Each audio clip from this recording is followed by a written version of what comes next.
주방의 후드가 지칠 줄 모르는 짐승처럼 밍밍거렸다. 나는 마지막 탕수육 한 접시를 웍에서 꺼내고 있었다. 노릇하게 튀겨진 돼지고기, 덩어리들이 새콤달콤한 소스를 입고 하얀 접시 위에서 먹음직스러운 작은 산을 이루었다. 김이 모락모락 피어오르는 달콤한 향기가 순식간에 집안 가득 퍼졌다. 오늘은 내 아들 김민준이 약혼녀 이서연과 미래의 사돈 이 여사님을 집에 모시는 날이었다. 시골에 사는 오랜 이웃에게서 가장 신선한 토종닭을 공수했고 세 군데 시장을 돌아다녀서야 겨우 메뉴에 있는 모든 재료를 구할 수 있었다. 내 평생 대단한 재주는 없었지만 이 요리 솜씨 하나만큼은 민준이의 입맛을 늘 흡족하게 해주었다. 거실에서 웃음소리가 들려왔다. 나는 앞치마를 풀고 손을 닦은 뒤 음식을 들고 나갔다. 어머님, 고생 많으셨어요. 음식을 이렇게나 많이 만드셨네요. 이서연은 아름답게 웃었다. 그녀는 피부가 희고 눈망울에는 물기를 머금은 듯 촉촉했으며 몸에 잘 맞는 원피스를 입고 있었는데 한눈에 봐도 값비싼 옷이었다. 그녀의 어머니, 이 여사님은 그저 고개만 살짝 그덕일 뿐 시선은 마치 엑스레이처럼 우리 집 구석구석을 스캔하듯 훑고 있었다. 이 100제곱미터짜리 방 2칸짜리 아파트는 나와 고인이 된 남편이 평생을 바쳐 마련한 보금자리였다. 나중에 민준이의 결혼을 위했다. 하지만 이 여사님의 날카로운 시선 아래에서 나는 이유 모를 위축감을 느꼈다. 사부인, 어서 앉으세요. 제 솜씨 좀 맛보세요. 나는 상냥하게 권했다. 민준이는 나에게 눈짓을 했다. 그 뜻은 내가 말을 적게 하고 행동을 많이 하라는 것이었다. 그는 오늘 말끔한 정장을 입고 머리카락 한 올 흐트러짐 없이 단정하게 빗어 넘겼는데 나이에 어울리지 않는 성숙함과 침착함을 보이려 애쓰는 듯했다. 그는 긴장하고 있었다. 나는 그가 이 부유한 모녀 앞에서 충분히 체면을 세우고 싶어 음식은 푸짐했지만 분위기는 미묘하게 어색했다. 대부분의 시간은 민준이가 화제를 찾으려 했었고 이서연은 가끔 몇 마디 거들 뿐이었다. 이 여사님은 시종일관 예의 바른 거리감을 유지했다. 식사 후 민준이는 상냥하게 이 여사님을 모시고 집안을 둘러보게 했다. 나는 주방에 남아 과일을 깎으면서도 나도 모르게 귀를 쫑긋 세웠다. 여기는 제 침실이에요. 채광도 괜찮죠? 민준이의 목소리였다. 이 여사님은 덤덤하게 하고 대답했다. 저기는 저희 엄마 방이고요. 잠시 침묵이 흘렀고 이 여사님의 약간 까다로운 목소리가 다시 들려왔다. 소리는 크지 않았지만 이 집안 가득한 위선적인 평화를 정확히 꿰뚫는 바늘 같았다. 심사돈. 그녀는 언제 거실 중앙에 서 있었는지 나를 보며 입가에 형식적인 미소를 띠고 있었다. 이 집 위치는 정말 좋네요. 시내 중심가랑 가깝고 다만 방이 2개라 조금 작긴 하네요. 내 심장이 쿵 하고 내려앉았다. 그녀는 잠시 말을 멈췄다가 긴장한 표정의 민준이에게 시선을 돌리며 나지막이 말했다. 나중에 우리 서연이가 살게 될 텐데 아무리 어른이라도 작은 방에서 불편하게 지낼 수는 없겠는데 젊은 사람들과 어른이 함께 살면 생활 방식도 다르고 마찰이 생기기 마련이죠. 집안 공기가 얼어붙은 듯했다. 나는 아들의 굳어진 몸과 나를 향한 애원과 곤란함이 가득한 시선을 느낄 수 있었다. 내가 이 갑작스러운 난처함에 어떻게 대처해야 할지 미처 생각하기도 전에 김민준이 먼저 입을 열었다. 그의 목소리에는 아첨과 조급함이 섞여 있었다. 마치 선생님에게 자신이 말을 잘 듣는 아이임을 증명하려는 듯했다. 엄마. 그는 고개를 돌려 감히 내 눈을 똑바로 쳐다보지도 못했다. 그러니까 엄마가 아빠가 남기신 그 낡은 집에 잠깐 가서 지내시면 어때요? 거기도 조용하고 좋잖아요. 여기는 제가 서연이랑 먼저 살다가 나중에 저희가 여유가 되면 더 큰 집으로 바꿔드릴게요. 나중은 언제이며 여유가 되면은 얼마나 여유로워야 하는가. 그는 아무것도 말해주지 않았다. 그는 단 한마디로 내가 평생을 꾸려온 이 집에서 나를 가볍게 내쫓았다. 나는 손에 깎다만 사과를 쥐고 있었다. 차가운 과육이 내 손바닥에 닿았다. 주방 후드의 윙윙거리는 소리는 계속되었지만 이 순간에는 마치 다른 세상의 소음처럼 들렸다. 나는 내 아들을 바라보았다. 어릴 적부터 품에 안고 온갖 정성으로 키워낸 이 아이. 그의 훤칠한 키와 잘생긴 얼굴이 이 순간 내 눈에는 이토록 낯설게 보였다. 나는 울지 않았다. 그가 예상했던 것처럼 소리를 지르지도 않았다. 그 순간 마음속 모든 서러움, 분노, 서늘함이 갑작스러운 폭설처럼 순식간에 얼어붙어 오직 창백하고 냉정한 정적만이 남았다. 나는 하던 모든 행동을 멈추고 내 목소리는 아주 작았지만 모든 사람의 귀에 또렷하게 들렸다.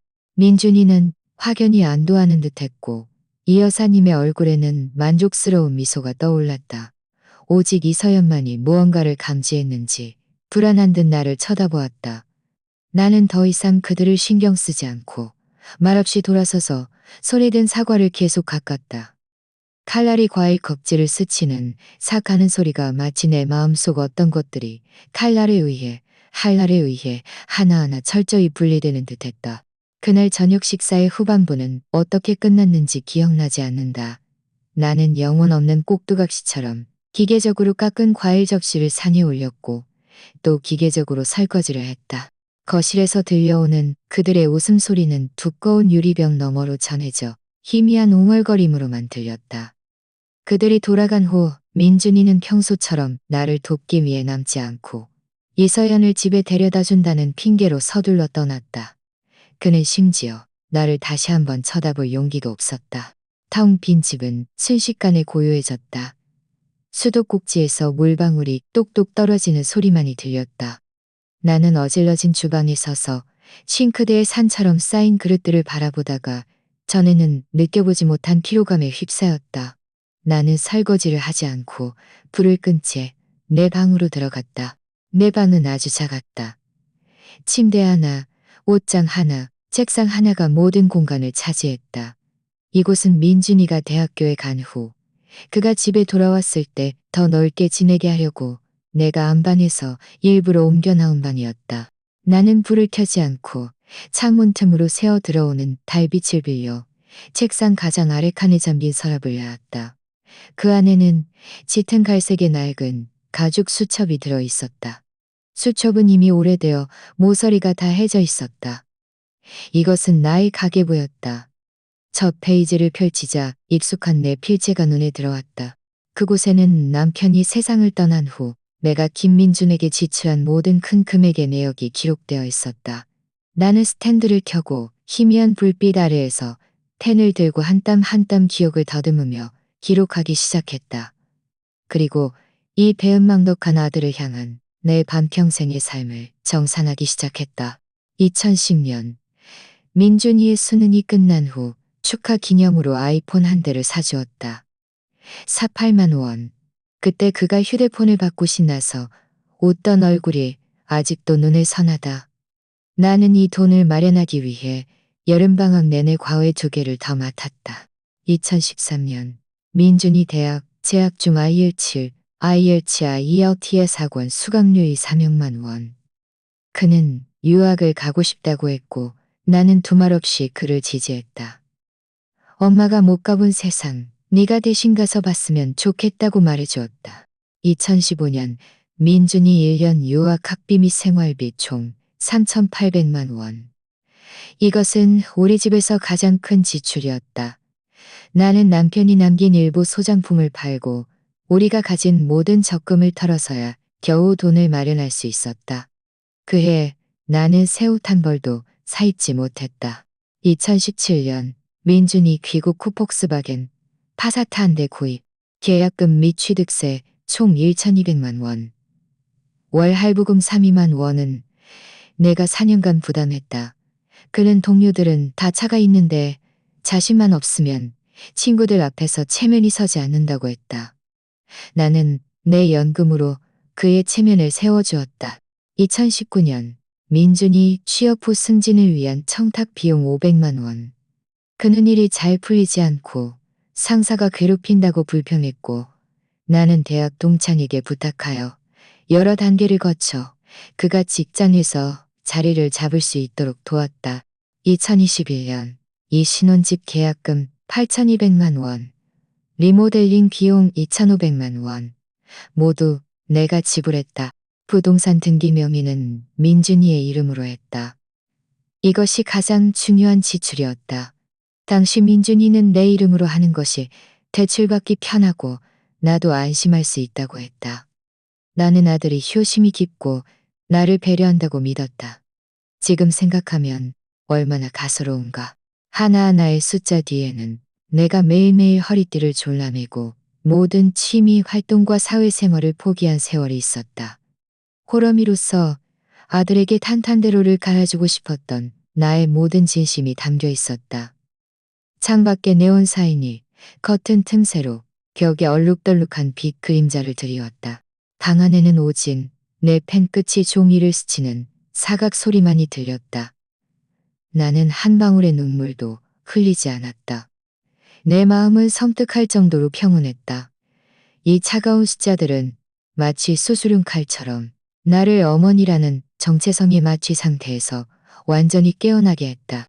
나는 내가 베푼 것이 사랑이 아니라 언제든 회수될 수 있는 자산이었다는 것을 깨달았다. 내가 믿었던 혈육의 정이 현실적인 이익 앞에서 이토록 허약할 줄은 몰랐다. 마지막 항목까지 쓰고 나서 나는 가계부를 닫고 조심스럽게 서랍에 넣어두었다. 그리고 자리에서 일어나 창가로 다가가 아래층의 번잡한 도시를 내려다보았다. 평생을 살아온 이 도시가 이 순간 낯설게 느껴졌다. 아들만을 위해 살았던 신경숙은 오늘 밤 죽었다. 내일부터는 나 자신을 위해 다시 살 것이다. 다음 날 나는 일찍 일어났다. 동이 트고 창밖에서 새들이 지저귀었다. 도시는 아직 잠에서 완전히 깨어나지 않았다. 나는 평소처럼 주방에 가서 아침 식사를 준비하지 않고 옷장을 열어 오랫동안 사용하지 않았던 여행 가방을 꺼냈다. 내 옷은 많지 않았고 대부분 소박한 스타일이었다. 금세 짐을 다 쌌다. 몇 벌에 갈아입을 옷 외에는 오직 내 가계부와 남편이 남긴 젊은 시절 우리의 합쳐진 사진 한 장만을 챙겼다. 김민준과 이서연은 어젯밤 돌아오지 않았다. 아마도 호텔에서 그들의 새로운 시작을 즐기고 있을 터였다. 이 또한 잘된 일이었다. 불필요한 실랑이를 피할 수 있었으니까. 나는 집안을 둘러보았다. 벽에는 민준이의 성장 사진이 걸려 있었다. 아기 때부터 패기 넘치는 청년이 되기까지. 나는 한때 이것들이 내 인생의 자랑이라고 생각했지만 이제 와보니 거대한 풍자화처럼 느껴졌다. 나는 거실의 테이블로 가서 주머니에서 묵직한 열쇠 꾸러미를 꺼내 유리 상판 위에 조용히 놓았다. 열쇠와 유리가 부딪히며 쨍 하는 맑은 소리가 났다. 그것은 마치 내 과거와 미래를 가르는 경계선 같았다. 열쇠 옆에는 쪽지 한 장을 놓았다. 거기에는 단 한 줄의 글만 쓰여 있었다. 아침 식사는 냉장고에 있으니 데워 먹어라. 이것이 내가 어머니로서 그에게 해주는 마지막 일이었다. 이 모든 것을 마치고 나는 여행 가방을 끌고 미련 없이 이 문을 나섰다. 내가 수없이 잠갔던 문이었다. 현관문이 든 뒤에서 철컥하고 닫히는 순간 나는 길게 한숨을 내쉬었다. 수십 년간 마음을 짓눌렀던 무거운 짐이 마침내 벗겨진 느낌이었다. 나는 민준이가 말했던 그 조용한 낡은 집으로 가지 않았다. 그곳으로 가면 그의 계획을 받아들이는 것이며 이 불공평한 거래가 성립된다는 것을 의미했다. 나는 여행 가방을 끌고 이른 아침 거리 위를 힘차게 걸어 가장 가까운 은행으로 향했다. 은행의 자동화기기 앞에서 나는 카드를 넣고 비밀번호를 눌렀다. 화면에 길게 늘어선 숫자들이 표시되었을 때 내 마음에는 조금의 동요도 없었다. 이 모든 해 동안 민준이에게 쓴 돈 외에도 내 연금과 일부 재테크 수익으로 상당한 금액을 모아두었다. 이것은 내가 나 자신을 위해 남겨둔 마지막 퇴로였고 반격의 자본이었다. 나는 모든 유동성 예금을 다른 잘 사용하지 않던 카드 계좌로 옮긴 후 은행을 나섰다. 이른 아침 햇살이 몸에 쏟아지며 따뜻한 온기를 전해주었다. 나는 번잡한 거리 한복판에 서서 오가는 사람들을 바라보았다. 처음으로 이토록 자유롭고 가벼운 느낌이 들었다. 나는 휴대폰을 꺼내 오랫동안 연락하지 않았던 번호를 찾았다. 그는 나의 대학 동창이었고 나중에 아주 뛰어난 변호사가 되었다. 전화가 연결되자 잠기운이 섞인 목소리가 들려왔다. 여보세요? 누구시죠? 나야. 경숙이야. 내 목소리는 평온하고 또렷했다. 상대방은 분명 잠시 멈칫하더니 이내 반갑게 말했다. 경수가. 아이고, 이게 얼마만이야. 웬일로 나한테 전화를 다 했어? 법률 자문을 좀 받고 싶어서. 나는 인사치레 없이 바로 본론으로 들어갔다. 아파트와 일부 증여자산 회수에 관한 문제야. 전화 저편은 잠시 침묵했고 박 변호사님의 목소리는 진지해졌다. 무슨 일 생겼어? 별일 아니야. 나는 멀리 떠오르는 태양을 바라보며 덤덤하게 말했다. 그저 내 인생을 다시 되찾고 싶을 뿐이야. 박 변호사님과의 만남은 그날 오후로 약속되었다. 그는 내 이야기를 다 듣고 나자 안경 너머의 눈빛에 잠시 놀라움이 스치더니 이내 완전한 이해와 지지로 바뀌었다. 경숙 씨, 잘하셨습니다. 그는 내 손등을 토닥이며 단호하게 말했다. 법은 경숙 씨를 보호하는 무기입니다. 이 아파트는 등기상 경숙 씨를 보호하는 무기입니다. 이 아파트는 경숙 씨의 혼전 재산이자 개인 재산의 전환이므로 100%인 재산의 전환이므로 그동안 아드님을 위해 지불하신 비용들은 회수하기가 좀 복잡하겠지만 전혀 불가능한 것은 아닙니다. 특히 차량 구입비처럼 명확한 이체 기록이 있는 경우는요. 전문가의 긍정적인 답변에 내 마음속 마지막 의구심마저 사라졌다. 흩어진 돈은 더 이상 추적하지 않으려고요. 나는 고개를 저으며 평온하게 말했다. 너무 많은 에너지가 소모될 거예요. 저는 그저 이 아파트를 정리하고 모든 것을 끝내고 싶어요. 어떻게 처리하고 싶으세요? 다시 회수해서 직접 거주하실 건가요? 나는 창밖을 바라보며 마지막이 두 단어를 뱉었다. 팔아버릴 거예요. 박 변호사님은 잠시 멈칫하더니 이내 내 의도를 이해했다. 회수하는 것은 여지를 남기는 것이고 다시 얽힐 가능성을 의미했다. 반면 팔아버리는 것은 가장 철저한 잔절이었다. 이 자산을 그리고 그 자산이 품고 있는 모든 무거운 과거를 내 삶에서 함께 잘라내는 것이었다. 알겠습니다. 그는 고개를 끄덕였다. 가장 신뢰했다. 이후 며칠 동안 나는 조용한 호텔에 머물렀다.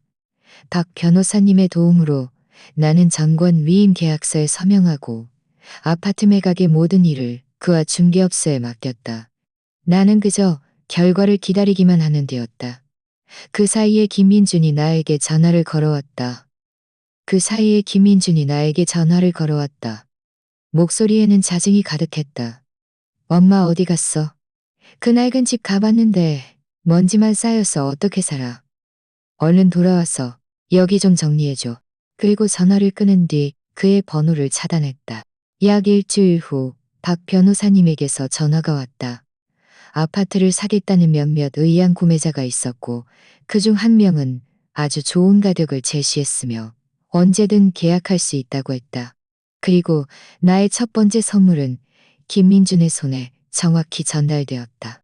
그날 오후 김민준은 회사에서 동료들에게 곧 입주할세 아파트와 명문가 약혼녀에 대해 의기양양하게 자랑하고 있었다. 그의 인생은 정점에 다다르려는 듯 보였다. 바로 그때 그의 휴대폰이 울렸다. 모르는 번호였다. 여보세요. 김민준 씨 맞으신가요? 전화 저편의 목소리는 아주 정중했다. 네, 저인데요. 누구시죠? 안녕하세요. 저는 XX 부동산 중개업소의 김대리입니다. 다름이 아니라 김민준 씨가 현재 거주하시는 XX 아파트 XX의 소유주 신경숙 여사님께서 저희 회사에 독점 매각을 위임하셨습니다. 저희 측의 몇몇 고객이 오늘 오후에 집을 보러 가고 싶어 하는데 시간 괜찮으신가요? 김민준의 얼굴에서 웃음이 순식간에 굳어버렸다. 그는 자신이 잘못 들었다고 생각했다. 휴대폰을 쥔 손이 미세하게 떨리기 시작했다. 뭐라고요? 집을 판다고요? 누가 위임했어요? 소유주 신경숙 여사님께서 직접 서명하신 위임 계약서입니다. 정식 권한을 확인했습니다. 중개업소 직원의 목소리는 여전히 침착하고 직업적이었다. 말도 안 돼. 그건 우리 엄마야. 엄마가 집을 팔 리 없어. 그는 거의 소리를 지르듯 말했다. 사무실 안의 모든 동료들이 그를 쳐다보았다. 김민준 씨, 저희는 등기부등본상의 소유주 명의만 확인합니다. 만약 불편하시다면. 김민준은 멍하니 제자리에 서 있었다. 마치 마른 하늘에 날벼락을 맞은 듯했다. 그의 머릿속은 온통 하얘졌다. 동료들의 시선이 송곳처럼 그를 찔러왔다. 그가 그렇게 자랑하던 새 아파트, 그가 모든 사람에게 뽐내던 자본, 그가 손쉽게 얻을 수 있다고 생각했던 안락한 보금자리가 그의 눈앞에서 팔려나가게 생겼다. 그제야 그는 깨달았다. 늘 그에게 순종하고 묵묵히 당하기만 했던 어머니가 이번에는 정말로 행동에 나섰다는 것을. 그리고 이것은 겨우 시작일 뿐이었다. 김민주는 거의 즉시 나에게 전화를 걸었지만 전화가 연결되지 않는다는 것을 알았다. 그는 사무실 유선전화로 다시 걸었다. 전화가 연결되자 내가 입을 열기도 전에 그의 격렬한 질문이 수화기를 뚫고 들어왔다. 엄마, 도대체 뭘 하려는 거야? 집을 팔다니 미쳤어. 우리가 어디서 살라고? 서연이와 그 가족들한테 어떻게 설명해? 그의 목소리에는 분노와 배신감 섞인 억울함이 가득했다. 마치 내가 그에게 부당하게 굴고 제 멋대로 구는 사람이라도 되는 것처럼. 나는 휴대폰을 약간 멀리 떨어뜨려 놓았다. 그가 고함을 떨어뜨려 놓았다. 내가 어떻게 처분하든 내 자유야. 둘째, 너희가 어디에 살지는 너희가 고민해야 할 문제고 나와는 상관없어. 엄마, 그는 내 말에 할 말을 잃었다. 그건 아빠가 남기신 거고 나도 권리가 있어. 네 아버지가 남긴 건 그 낡은 집이고 이 집은 내가 나중에 내 돈으로 산 거야. 잊었니? 나는 차갑게 그를 일깨웠다. 만약 재산 귀속에 이의가 있다면 언제든지 내 변호사를 찾아가서 얘기해. 그의 연락처는 중개업소에서 알려줄 거야. 말을 마친 나는 그에게 그 이상 고함지를 기회를 주지 않고 단호하게 전화를 주지 않고 전화 저편의 김민주는 화가 나서 휴대폰을 집어 던질 뻔했다. 그는 그토록 온순했던 어머니가 어떻게 이토록 냉혹하고 무정하게 변할 수 있는지 이해할 수 없었다. 그의 생각에는 이것은 작은 가정 문제일 뿐이었다. 그는 이미 낡은 집으로 가라고 양보했으니 어머니는 만족하고 물러서야 했다. 이렇게 사소한 일로 소란을 피워서는 알면서도 그를 위로했다. 그는 이로했다. 이렇게 사소한 일로 소란을 피워서는 안 되는 것이었다.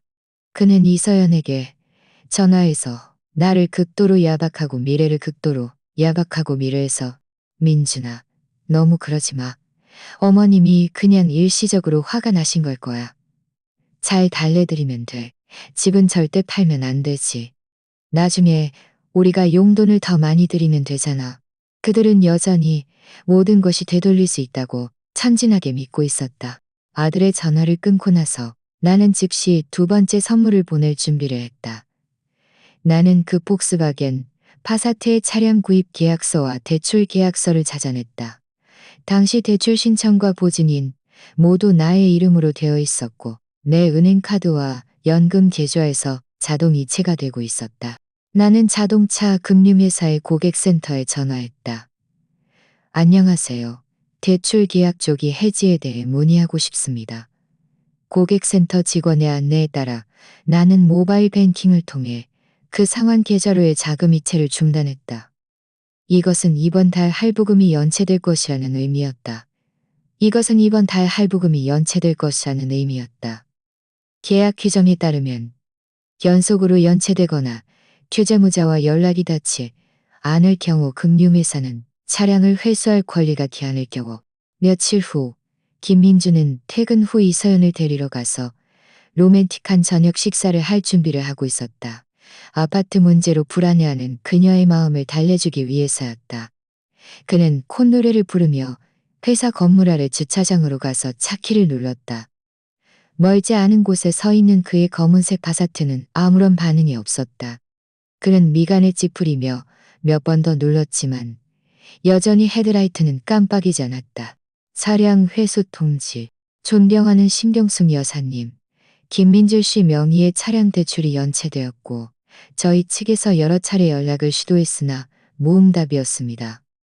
대출 계약제 XX쇼에 의거하여 저희는 오늘 해당 차량을 회수했습니다.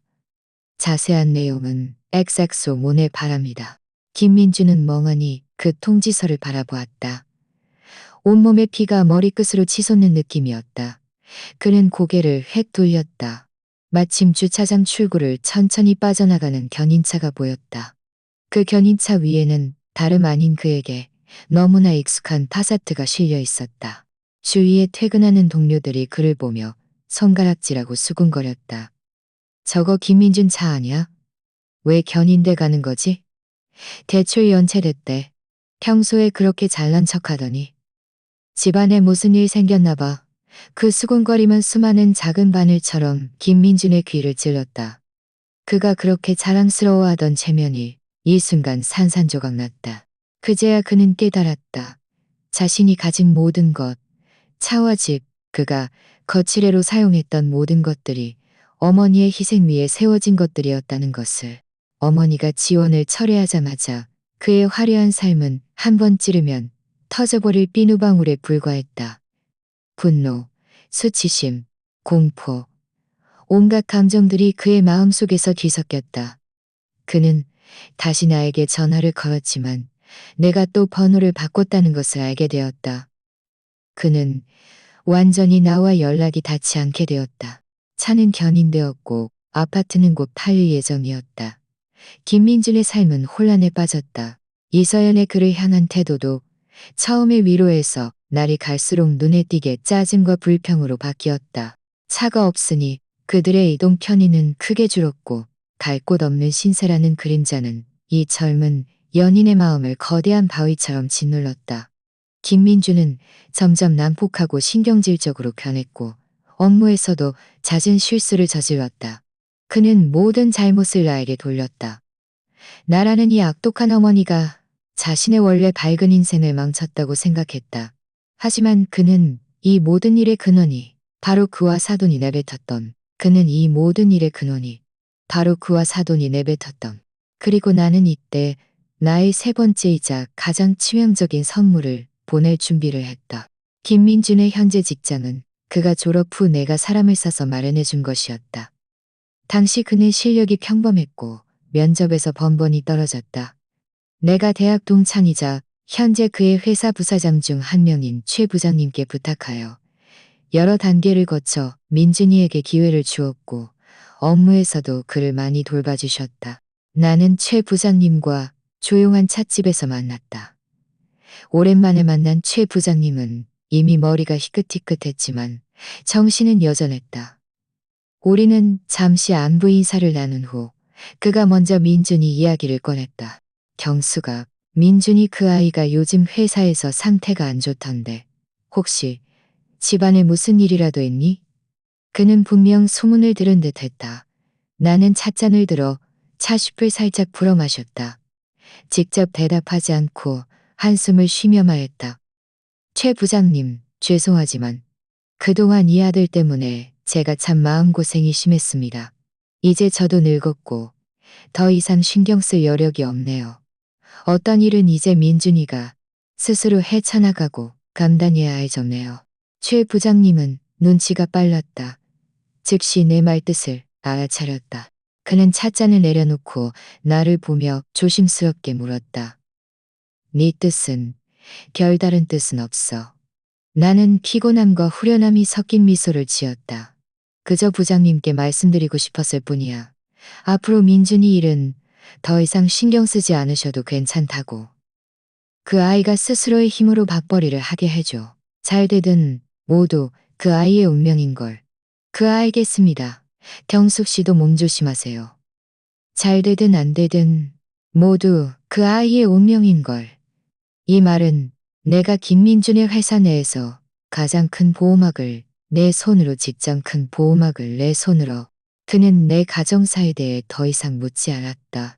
이것은 어른들 사이의 암묵적인 이해였다. 그는 내가 이미 결심을 굳혔다는 것을 알았다. 이번 만남 후 김민준의 회사 내 입지는 급전직하였다. 이전까지 그가 담당하던 중요한 프로젝트는 상사가 상태 불량을 이유로 다른 동료에게 넘겨주었다. 전에는 그에게 친절했던 동료들도 그에게 냉담해지기 시작했고, 심지어 그가 저지른 사소한 실수조차 상사가 회의에서 직접 이름을 거론하며 질책했다. 그는 모든 특별 대우를 잃고 철저히 소외되었다. 어머니가 뒤에서 길을 닦아주지 않으니 그의 보잘것없는 실력으로는 치열한 직장에서 버틸 수 없다는 것을. 월급 하락, 업무 스트레스, 이서연과의 잦은 다툼은 그를 머리 아프게 만들었다. 그는 불면증에 시달렸고 온몸이 수척해졌다. 그가 한때 자랑스러워했던 모든 것들이 눈에 띄는 속도로 빠르게 무너져 내렸다.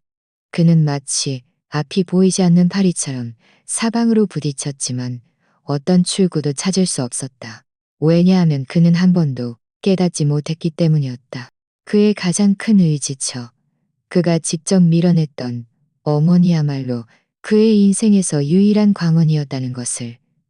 이제 그 빛이 꺼지자 그는 자신이 만들어낸 어둠 속에서 무력하게 허우적거릴 수밖에 없었다.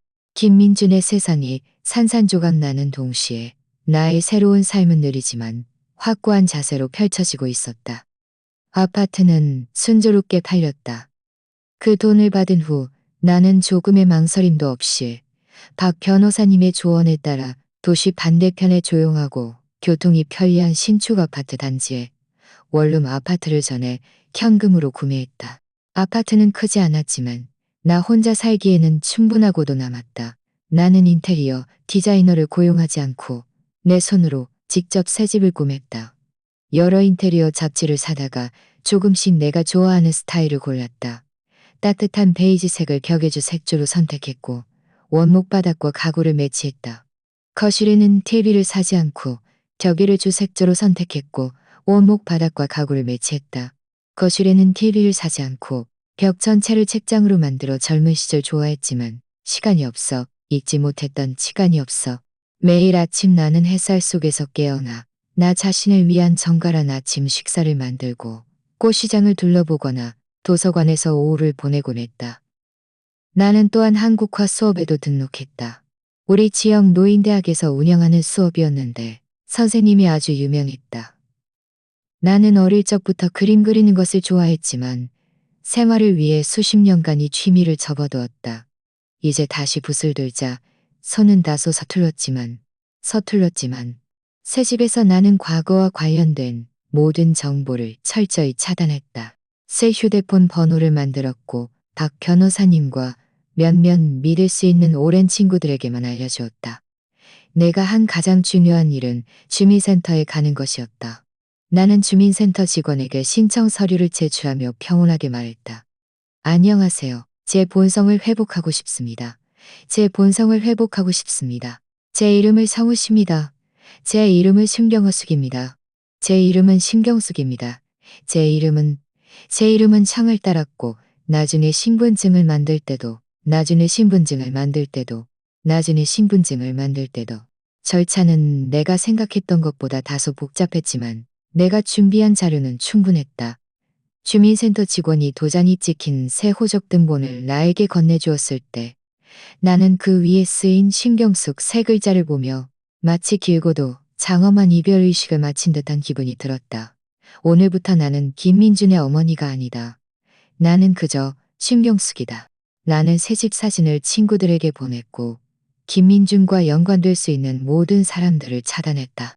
사진 속에는 통창을 통해 햇살이 바닥에 쏟아져 내리고 내가 키우는 스킨답 소스는 무성하게 자랐으며 테이블 위 찻잔에서는 따뜻한 김이 피어올랐다.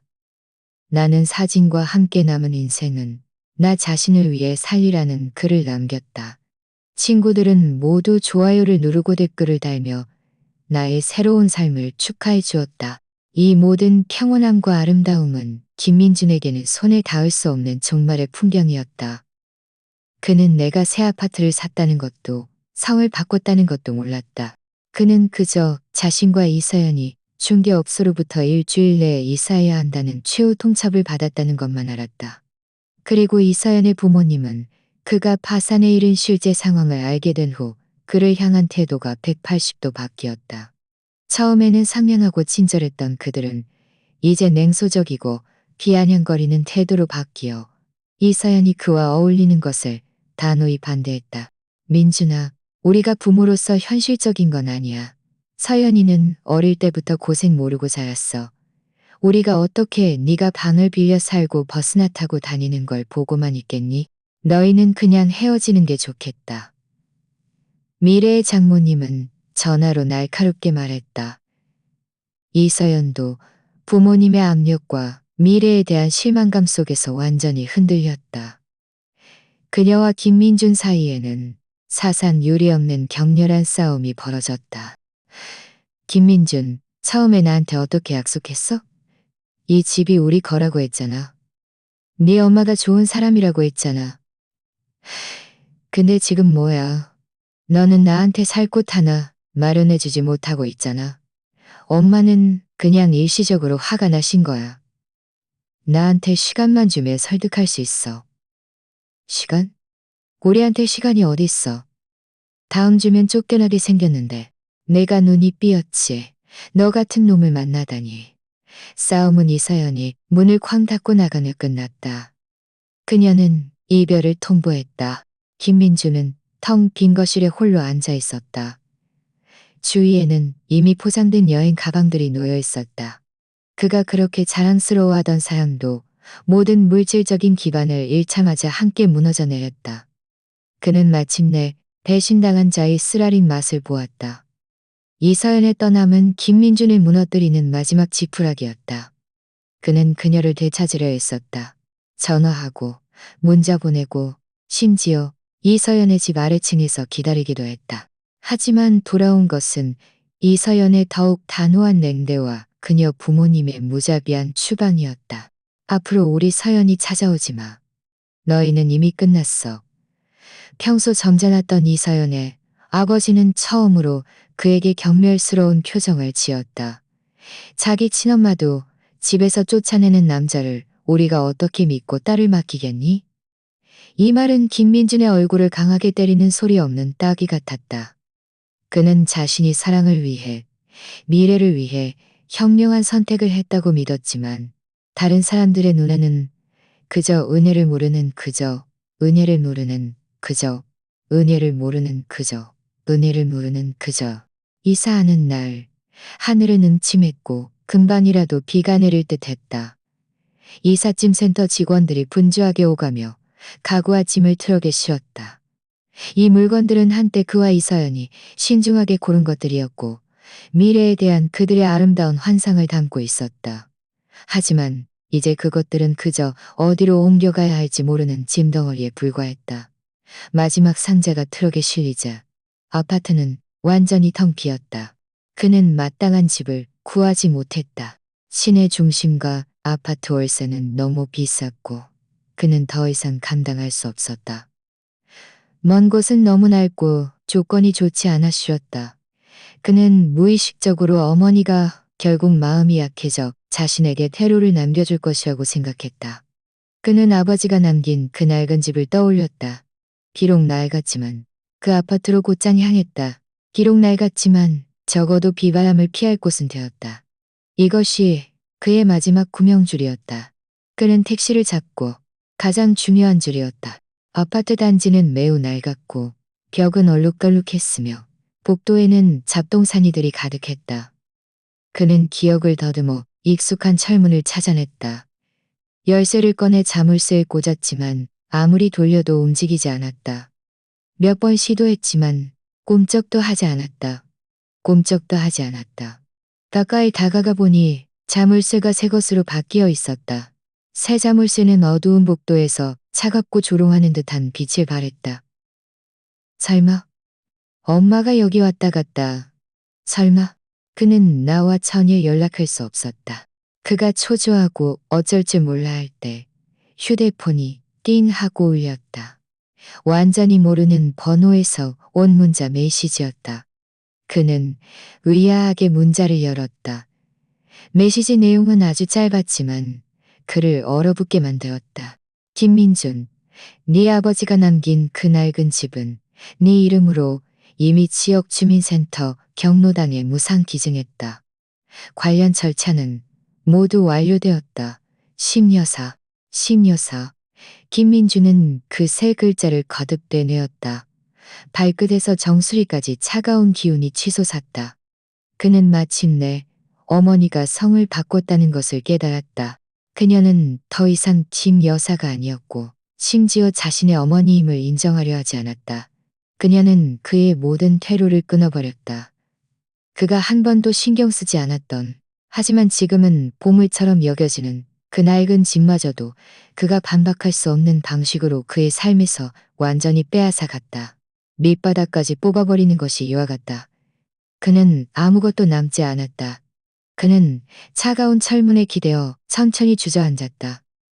복도는 음침하고 습했지만 집, 차, 직장, 사랑, 심지어 마지막 거처까지도 짧은 한 달 만에 물거품이 되었다. 그는 세상에 버려진 고아처럼 어두운 구석에 웅크리고 앉아 갈 곳을 잃었다. 결국 비가 내리기 시작했다. 처음에는 가람비였지만 이내 굵은 빗줄기로 바뀌었다. 굵은 빗방울이 낡은 창문에 부딪히며 후두둑하는 소리를 냈다. 김민주는 낡은 집 복도에서 넋이 나간 채 걸어 나왔다. 차가운 빗물이 순식간에 그를 뼛속까지 적셨다. 그는 우산을 쓰지도 않았고 피하지도 않았고 피하지도 않았다. 그저 여행 가방을 끌고 비바람 속에서 목적 없이 걸었다. 빗물은 그의 머리카락과 뺨을 타고 흘러내렸다. 빗물인지 눈물인지 알 수 없었다. 거리의 행인들은 서둘러 우산을 쓰고 바삐 그 옆을 지나쳐갔다. 아무도 초라한 젊은이를 위해 멈추지 않았다. 그는 이미 팔려버린 그 아파트 단지 입구로 돌아왔다. 이삿짐 센터 트럭은 진작에 떠났고 젖은 바닥만이 남아 있었다. 그는 이곳이 자신의 인생의 새로운 시작점이라고 생각했지만 이곳이 자신의 모든 것을 잃은 증거가 될 줄은 몰랐다. 주머니 속 휴대폰이 찡 하고 울렸다. 은행에서 온 독촉 문자였다. 나의 지원이 끊기자 그의 신용카드는 진작에 한도를 초과했고 이제는 마지막 상환 기한에 다다랐다. 그는 몸에 있는 모든 주머니를 뒤졌지만 구겨진 잔돈 몇 장과 잔액이 바닥난 은행 카드 한 장만을 찾을 수 있었다. 그의 모든 돈은 지난 몇 년간 먹고 마시고 놀며 이 서연을 기쁘게 하는 데 쓰였다. 그는 자신이 생계를 걱정해야 할 날이 올 것이라고는 한 번도 생각해 본 적이 없었다. 비는 점점 거세지고 날도 점차 어두워졌다. 아파트 단지의 가로등이 하나둘 켜졌다. 주황색 불빛이 빗속에서 희미하게 번졌지만 그의 마음 속에는 한 줄기 온기도 비추지 못했다. 그는 무거운 여행 가방을 끌고 유령처럼 아파트 단지의 가로등 아래를 배회했다. 경비원 한 명이 가가와 의심스러운 눈빛으로 그를 훑어보았다. 이봐요, 뭐 하는 사람이야? 여기서 뭘 그렇게 서성거려? 경비원의 말투는 여기서 뭘 그렇게 살아며. 저, 저, 저 여기 살아요. 여기 산다고? 그는 더 이상 여기에 살지 않았다. 이곳은 더 이상 그의 집이 아니었다. 경비원의 쫓아내는 시선 속에서 그는 초라하게 여행 가방을 끌고 아파트 단지를 나섰다. 그는 길가에 서서 오가는 차들을 바라보았지만 자신이 어디로 가야 할지 알 수 없었다. 호텔? 그는 가장 저렴한 여관조차 묵을 돈이 없었다. 친구 집? 그가 잘 나갈 때에는 가슴을 터놓고 지냈던 소위 친구들이었지만 이제 그가 몰락했으니 누가 진심으로 그를 거두어줄까. 빗물이 그의 옷을 적시었고 차가운 기운이 뼛속까지 스며들었다. 그는 오한이 들고 속이 메스꺼웠다. 그는 하루 종일 아무것도 먹지 못했다. 그는 길모퉁이에 24시간 영업하는 패스트푸드점을 발견했다. 안으로 들어서서 구석진 자리에 앉았다. 가게 안의 따뜻한 공기가 그의 몸에 스민 차가운 기운을 잠시나마 쫓아주었다. 그는 옆 테이블에서 오순도순 햄버거를 먹는 새 가족을 먹는 새 가족을 먹는 새 가족을 먹었다. 어린 아들이 엄마 입에 감자튀김을 넣어주자 모자는 행복하게 웃었다. 그는 자신이 아플 때 내가 밤새도록 잠 못 이루고 그의 침대 옆을 지켰던 것을 떠올렸다. 그는 자신이 어려움에 처할 때마다 내가 항상 제일 먼저 나서서 그를 감싸주었던 것을 떠올렸다. 그는 세상에서 가장 이타적이고 따뜻한 사랑을 가졌었지만 자신의 손으로 무정하게 밀어냈던 것이다. 그는 차가운 테이블에 엎드려 마침내 참지 못하고 어깨를 격렬하게 들썩이며 흐느꼈다. 오랫동안 억눌렸다. 패스트푸드점에서 밤늦게까지 있다가 점원의 정중한 요청으로 쫓겨난 후 김민주는 다시 끝없는 비속으로 돌아왔다. 그는 더 이상 이렇게 지낼 수 없다는 것을 알았다. 그는 반드시 머물 곳을 찾아야 했다. 그는 시골에 사는 먼 친척을 떠올렸다. 관계라 그리 가깝지는 않았지만 지금으로서는 그가 의지할 수 있는 유일한 사람이었다. 그는 휴대폰에 남은 얼마 안 되는 배터리로 카카오 택시를 불렀다. 그는 휴대폰에 남은 얼마 안 되는 배터리로 카카오 택시를 배터리로. 김민주는 택시 요금을 지불하자마자 주머니에 정말 단 한 푼도 남지 않았다. 그는 기억을 더듬어 진흙한 길을 조심스럽게 밟아 친척 집의 낮은 단독주택을 찾아냈다. 문을 연 것은 잠이 덜 깬 중년 남자였다. 김민준의 초라한 모습을 본 그는 분명 놀란 듯했다. 민준아, 네가 한밤중에 웬일로 왔어? 친척 집의 누추한 거실에서 김민주는 어물어물 여자친구와 싸우고 가출했다는 거짓말을 둘러댔다. 친척은 반신반의했지만 고인이 된 그의 아버지 체면을 봐서인지 잡동사니를 쌓아둔 빈방 하나를 치워주며 그가 잠시 머물게 해주었다. 곰팡이 냄새가 나는 딱딱한 침대에 누워 창밖에 끊임없이 내리는 빗소리를 들으며 김민주는 밤새 잠 못 이루었다. 그의 인생은 한 달이라는 짧은 시간 만에 구름 위에서 진흙탕으로 추락했다. 다음 며칠 동안 그는 미친 듯이 나를 찾아다녔다.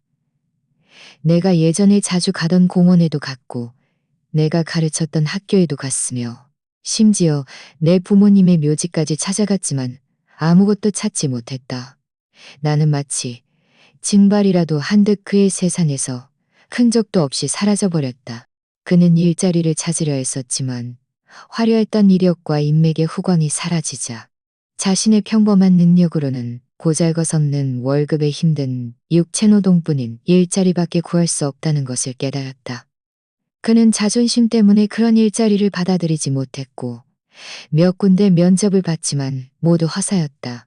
현실의 잔혹함은 그로 하여금 오만했던 그는 마침내 깨달았다. 내가 없으면 그는 마침내 깨달았다. 그는 후회하기 시작했다.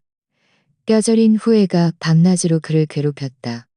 그는 그날 밥상에서의 상황을 번번이 되새겼다. 만약 그때 그가 나를 변호해 주었더라면, 만약 그가 그 상처 주는 말을 하지 않았더라면 모든 것이 달라졌을까? 하지만 만약은 없었다. 그가 잘만이 휩싸여 거의 무너질 뻔했을 때 그는 우리가 공통으로 아는 먼 친척을 통해 우여곡절 끝에 나의 새집 주소를 알게 되었다. 그 순간 그는 마지막 구명줄을 잡은 듯 눈에 다시 희망이 타올랐다. 그는 나를 찾기만 하면 무릎 꿇고 빌며 잘못을 인정하면 내가 분명 마음이 약해져 그를 용서해 줄 것이라고 생각했다. 어쨌든 그는 나의 친아들이었으니까. 그는 거의 즉시 친척 집에서 뛰쳐나와 그 어렴풋한 주소를 가지고 여기저기 물어물어 마침내 내가 사는 새 아파트 단지를 찾아냈다. 이곳은 고급 주택 단지로 푸른 나무가 우거지고 환경이 아름다웠다. 그가 지금 사는 달동네와는 그야말로 두 개의 세상이었다.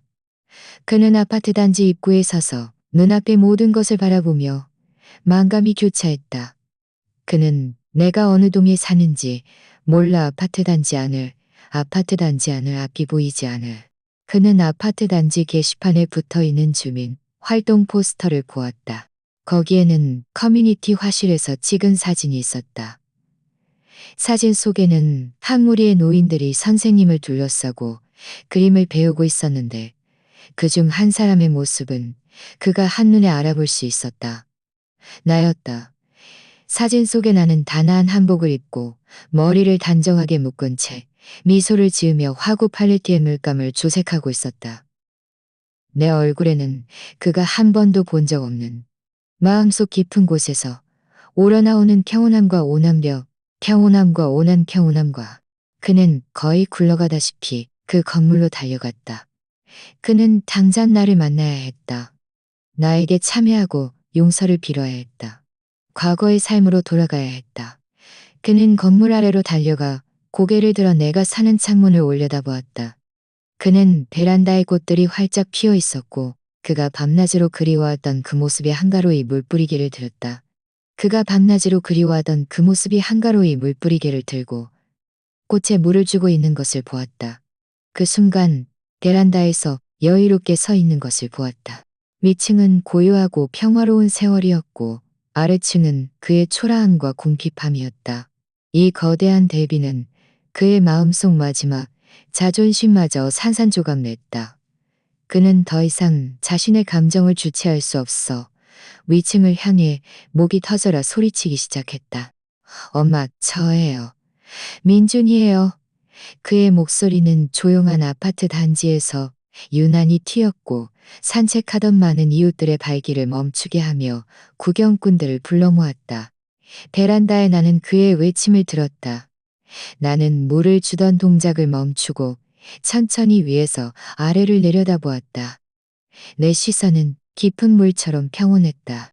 분노도 원망도 심지어 한 줄기 동요도 없었다. 나는 마치 나와 상관없는 낯선 사람을 보는 듯했다.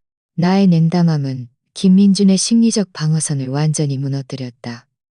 그는 내가 달려내려와 그를 꾸짖거나 울면서 그에게 따져 물을 것이라고 생각했다. 어떤 반응이든 내가 여전히 그를 신경 쓰고 있다는 의미였을 테니까. 하지만 이 완전한 무시는 어떤 격렬한 반응보다도 그를 더 두렵게 만들었다.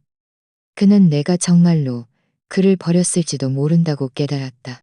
엄마, 잘못했어요. 정말 잘못했어요. 그는 울부짖었다. 목소리에는 떨림과 절망이 섞여 있었다. 올라가게 해줘요. 우리 얘기 좀 해요. 이번 한 번만 용서해 주세요. 다시는 안 그럴게요.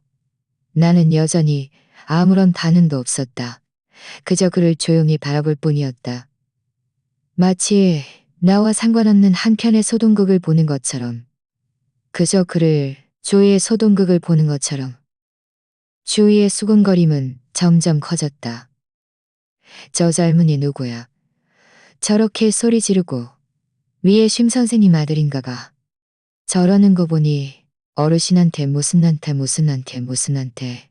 그의 모든 체면과 존엄은 이 순간 온데간데 없이 사라졌다. 그는 더 이상 진심을 보이지 않으면 내가 정말로 문조차 열어주지 않을 수도 있다는 것을 알았다. 그는 다리에 힘이 풀려 털썩하고 많은 사람들의 시선 아래바닥에 무릎을 꿇었다. 차가운 돌바닥이 그의 무릎을 아프게 찔렀지만 그는 아무것도 느끼지 못하는 듯했다. 그는 고개를 들어 눈물범벅이 된 얼굴로 나를 바라보며 온 힘을 다해 애원했다. 엄마, 제발요. 저 집에 돌아가게 해주세요. 제가 무릎 꿇고 빌게요. 정말 잘못했어요. 말하면서 그는 정말로 한 번 힘껏 머리를 바닥에 찍기 시작했다. 이마가 바닥에 부딪히며 둔탁한 쿵 소리가 났다. 이 극적인 장면에 구경하던 이웃들은 모두 경악했다. 어떤 이는 휴대폰을 꺼내 사진을 찍기 시작했고 어떤 이는 그의 불효를 작은 목소리로 비난했다. 그는 한때 그렇게 체면을 중시했지만 이제 잃어버린 모든 것을 되찾기 위해 주저없이 자신의 가장 중요한 체면을 발 아래 짓박았다. 그러나 그의 이 처절한 연극은 나의 마음을 움직이지 못했다. 나는 베란다에 서서 아래층에서 무릎을 꿇고 끊임없이 머리를 찌으며 통곡하는 남자를 조용히 바라보았다. 그는 내가 10달 품고 낳은 살부치였고 내가 반평생의 정성을 다해 키운 아들이었다.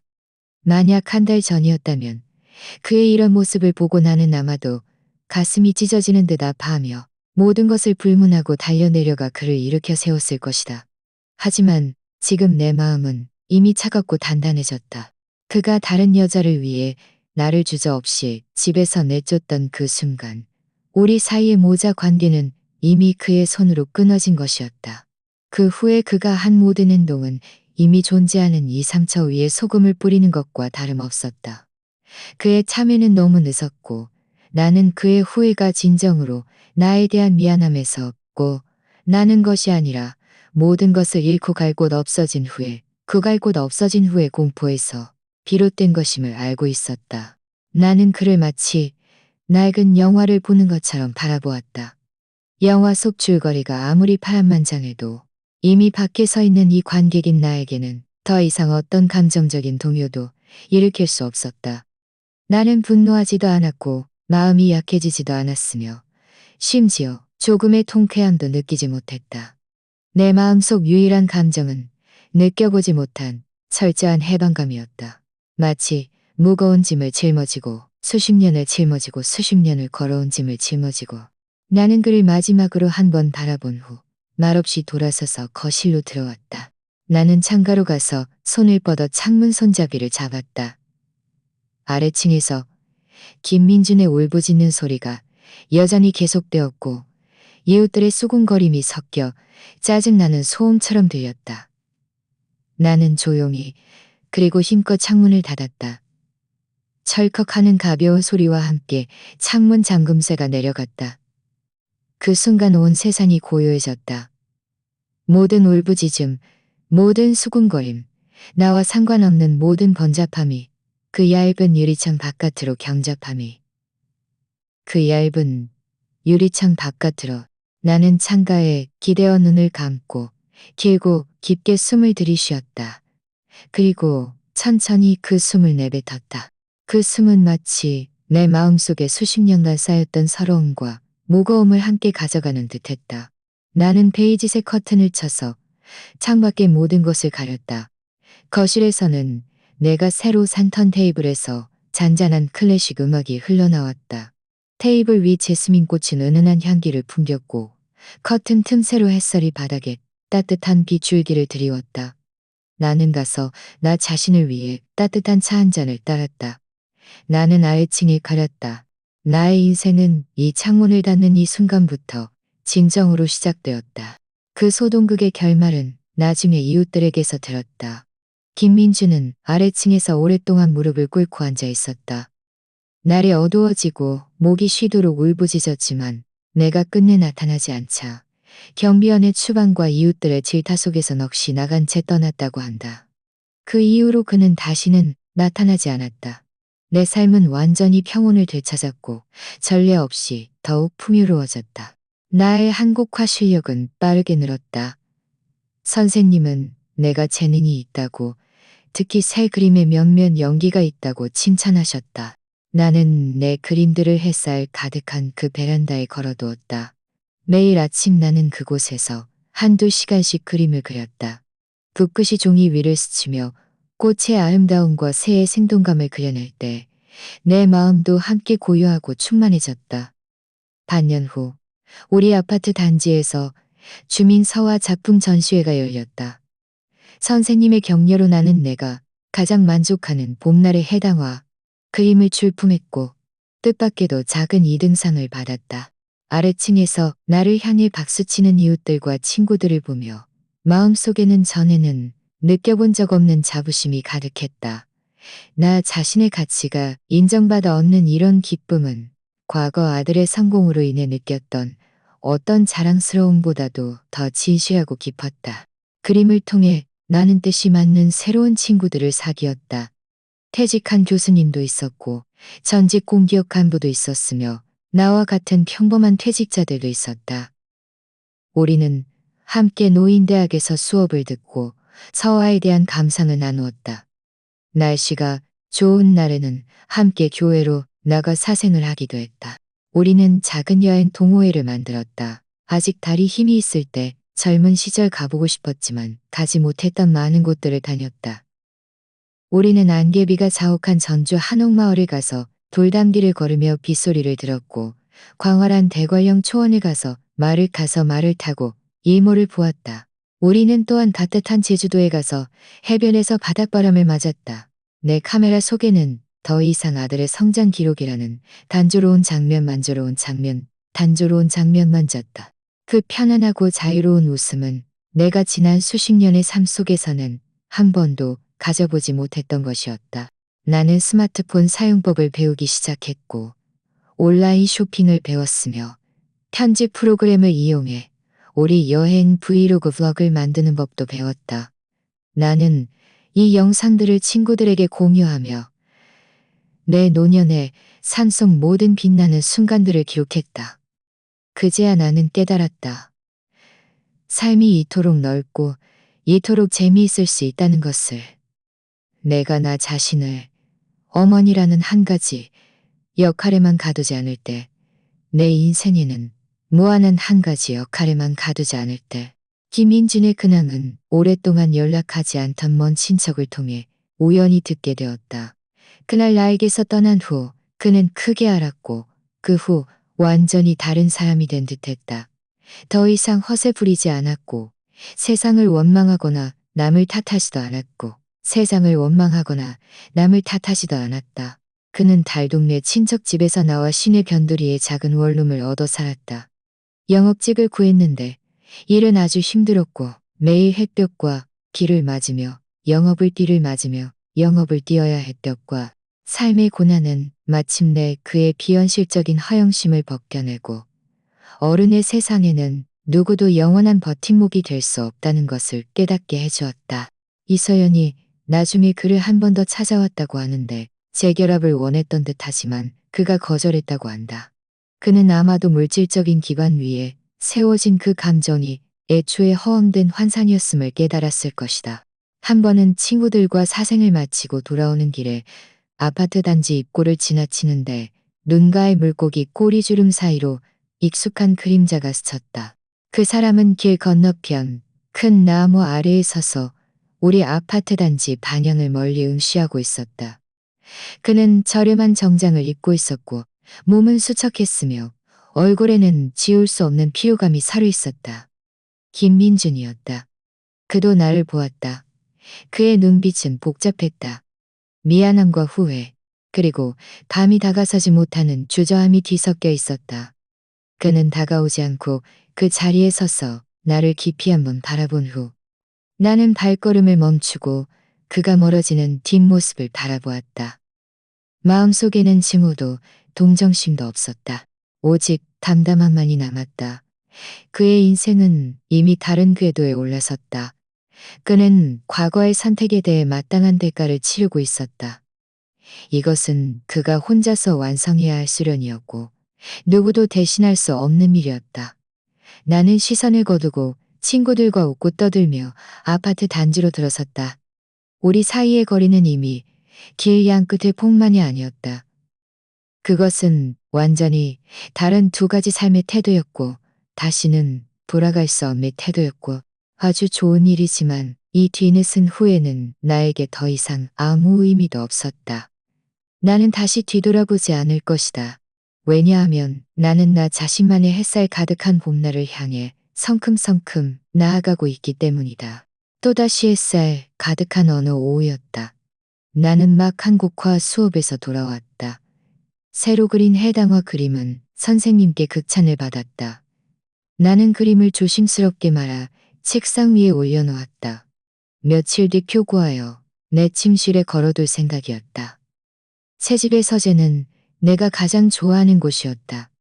햇살이 블라인드 틈새로 원목 바닥에 얼룩덜룩한 빛 그림자를 드리웠다. 공기 중에는 먹향, 꽃향, 차향이 가득했다. 나는 나 자신을 위해 용정차 한 잔을 우려낸 후 책상에 앉아 서랍에서 예쁜 봉투와 아름다운 편지지를 꺼냈다. 나 자신에게 편지를 쓰고 싶었다. 나는 펜을 들어 편지지 맨 위에 정성껏 한 줄을 썼다. 사랑하는 경숙에게. 펜은 종이 위에서 잠시 멈췄다. 과거의 모든 순간들이 필름처럼 내 머릿속을 스쳐 지나갔다. 주방에서 바쁘게 움직이던 피곤한 중년의 여인, 한밤중에 가계부를 적던 공허한 눈빛의 어머니, 여행 가방을 끌고 이른 아침 거리에서 미지의 길을 향해 단호하게 걸어가던 뒷모습. 결국 모든 장면은 지금 햇살 속에 앉아 평온하고 온화한 모습의 나 자신에게 멈췄다. 내 눈시울은 살짝 젖었지만 입꼬리는 저절로 위로 올라갔다. 나는 계속해서 썼다. 환영한다, 경수가. 그동안 정말 수고 많았어. 넌 집이 네가 밤낮으로 모든 것을 바쳐야 하는 곳이라고 생각했지. 네 가치가 다른 사람의 기쁨과 성공에 달려있다고 믿었어. 넌 부지런한 꿀벌처럼 모든 꿀을 소진했지만 정작 자신을 위한 한 방울도 남기지 않았지. 넌 아주 긴 우회로를 걸었고 아프게 넘어지기도 했지만 다행히도 늪에서 스스로를 끌어낼 용기가 있었고 다행히도 모든 것이 아직 늦지 않았어. 포기하지 않고 다행히도 모든 것이 아직 늦지 않았어. 포기하지 않고 절망에 빠지지 않고 절망에 빠지지 않아줘서 고마워. 네가 져서 고마워. 마침내 너 자신을 되찾아서 고마워. 오늘부터는 오직 너 자신을 되찾아줘서 고마워. 기억해. 넌 무엇보다 너 자신이야. 그 다음이 다른 역할이지. 네 가치는 누구도 정의할 필요 없어.